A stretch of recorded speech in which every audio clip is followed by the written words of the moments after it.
এই কর্মশালা নিয়ে লোক সংস্কৃতি কেন্দ্র আদিবাসী সংস্কৃতি কেন্দ্রের আয়োজনে এবং জেলা তথ্য ও সংস্কৃতি দপ্তরের উদ্যোগে এই 3 দিনের কর্মশালা আজ থেকে শুরু হয়েছে। প্রত্যেক বছরই হয়ে চলেছে। খুবই অভিনব উদ্যোগ। এই বছর মুখানাচ নিয়ে আমাদের আলোচনা রয়েছে এবং লোক সংস্কৃতির প্রসারের উদ্দেশ্যে এই কর্মশালাগুলোর আয়োজন করা। সেই কারণে আমাদের এখানে প্রশিক্ষকরাও এসেছেন এবং যারা প্রশিক্ষণ নেবেন তারাও উপস্থিত হয়েছেন এবং আমাদের উপস্থিতি হার ভালোই। আমাদের মেন যে উদ্যোগ সেটা হচ্ছে যে আমাদের লোক সংস্কৃতি শিল্প যেগুলো সেগুলোকে আমাদের বাঁচিয়ে রাখা। কারণ সত্যি কথা বলতে এগুলো ভীষণভাবে এরিয়া স্পেসিফিক, কিছু সংখ্যক মানুষের মধ্যে এগুলো সীমাবদ্ধ থাকে।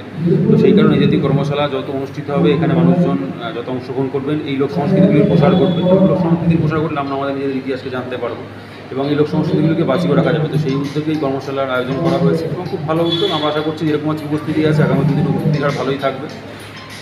বলছি যে স্যার, এই 3 দিন কর্মশালায় লোক সংস্কৃতিকে বাঁচিয়ে রাখার একটা উদ্যোগ যেটা বলছেন, তাহলে কি এই 3 দিন কর্মশালায় লোকশিল্পীকে বাঁচিয়ে রাখা যাবে নাকি এটা প্রচার দরকার বিভিন্ন গ্রামে গঞ্জে?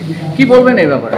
না, এটা আজকের যেটা 3 দিনের কর্মশালাটা হচ্ছে প্রশিক্ষণ দেওয়া এবং এখানে যারা আমাদের ট্রেনার তারা যেরকম আছেন তারা অনেক মানুষকে মাস্টার ট্রেনার হিসাবে তৈরি করছেন। এবার যারা প্রশিক্ষণ নেবেন তারা এবার নিজেদের এরিয়াতে ফিরে গিয়ে তারা আবার প্রশিক্ষণ দেবেন এবং আরও মানুষকে এই লোক সংস্কৃতির আঙ্গিকেতে নিয়ে আসবেন। সুতরাং এটা আজকের একটা ওয়ার্কশপ হচ্ছে, কিন্তু এই কর্মশালাটা সারা বছরব্যাপী চলবে এবং আমাদের রাজ্য সরকারের যে বিভিন্ন সরকারি অনুষ্ঠান হয় সেখানেও কিন্তু এই যারা শিল্পী আছে তাদেরকে আমরা অংশগ্রহণ করাই যাতে তারা এই সুযোগটা পান। এই দিনে আমাদের কর্মশালার মাধ্যমে আমাদের মুখানাচের যারা শিল্পী রয়েছে তাদেরকে আরও ভাবে তাদের যে শৈলী সেটাকে আরও পরিমার্জন করবেন, আরও পরিশীলিত করে মানুষের কাছে পৌঁছাবেন এবং নবপ্রজন্মের কাছে কীভাবে এটাকে আরও আকর্ষণীয় করে পৌঁছানো যায়, সরকারের বিভিন্ন বার্তা কীভাবে তাদের উপস্থাপনার মাধ্যমে পৌঁছানো যায়, এই সমস্ত নিয়ে এই কর্মশালায় আলোকপাত করবেন আমাদের প্রশিক্ষকরা।